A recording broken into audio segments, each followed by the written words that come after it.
সবাইকে অনুরোধ করছি আমার কথাগুলো শোনার জন্য। আচ্ছা, আমরা মেয়েরা কি এই সমাজে এতই অবহেলিত?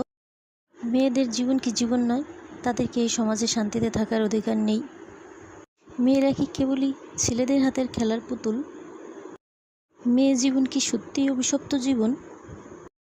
এই সমাজে এমন হাজারো মেয়ে আছে যারা লোকলজ্জার ভয়ে নিজের এবং পরিবারের আত্মসম্মানের কথা চিন্তা করে দিনের পর দিন ছেলেদের অমানসিক এবং অমানবিক নির্যাতন সহ্য করে ও পড়ে থাকে এবং থাকেও। কেন জানেন? কারণ সে ওই ছেলেটিকে পাগলের মতো ভালোবাসে। তাই যদি না হতো, কোনো মেয়ে এত দুঃখ, কষ্ট, অপমান, অবহেলা সহ্য করে পড়ে থাকতো না। কেন মেয়েরা কি শুধু কয়টা ভাত কাপড়ের জন্য পড়ে থাকে? ছেলেরা বোধহয় তাই ভাবে, আমার খায় আমার পরে, আমি যা বলবো তাই।